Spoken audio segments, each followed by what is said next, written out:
Part 2 to when a woman is playing hard to get. Let's get right into it.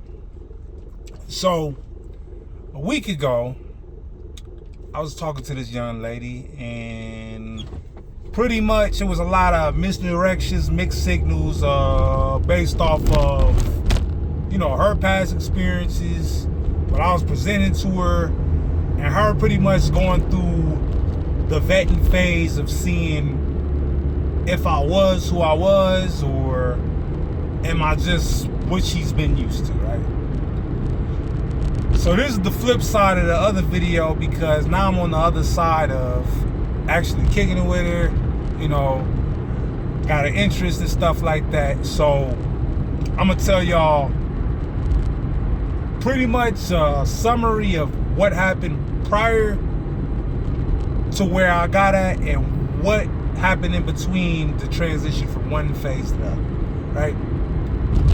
So when you're first getting to know someone, right? And I heard this from a different video, and I would have to agree. This is the era of the indifferent, dating pool, where you have to show a little bit of indifference.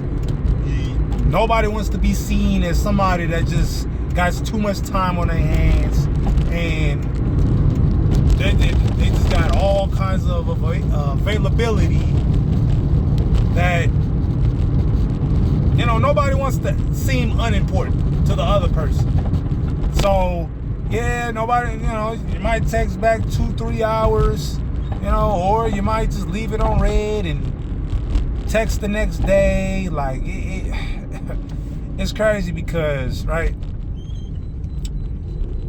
when you are going through the phase of doing your own vetting,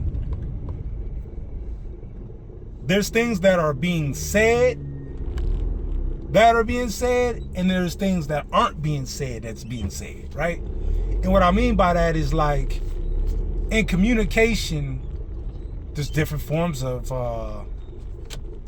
communication. So there's body language, there's the actual language, and then there's the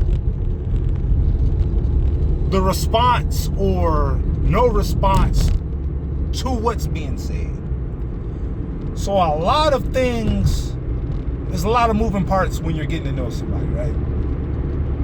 And what helped me break through this was that I was consistently inconsistent, meaning that I'll text enough to keep the interest, but I wouldn't interact enough to where I'm like a bugaboo, or being obsessed, or just taking things too far to where I'm showing an unhealthy amount of interest.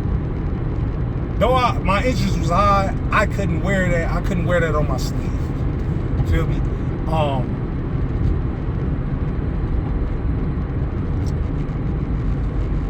But what helped me get from one place to the other, right, is that when you're consistently inconsistent, you're not looking for instant gratification. You're looking for delayed gratification, meaning that you have the poise, maturity.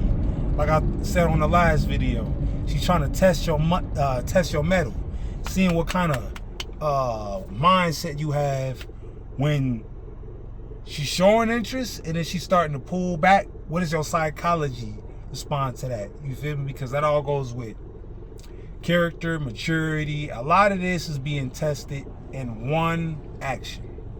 How do you handle indifference? How do you handle indifference? Because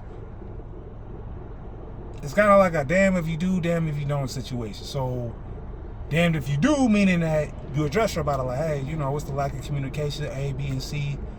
She gonna probably give you some bullshit, cliche, and it's like, hey, yeah, just busy, this, and that, and really just, you can run somebody off by trying to oppose your will and telling them how to operate their phone, especially you barely getting to know them.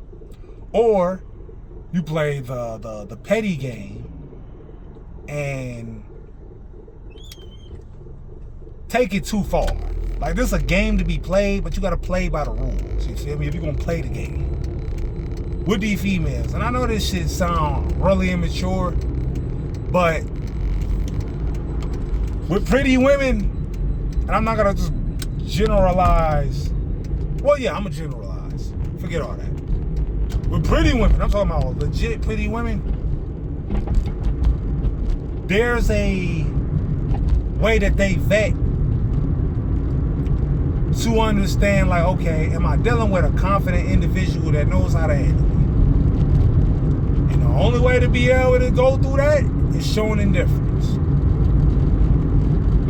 So if you know how to handle indifference, then you good, man. But comment, like, subscribe, man. I'm gone.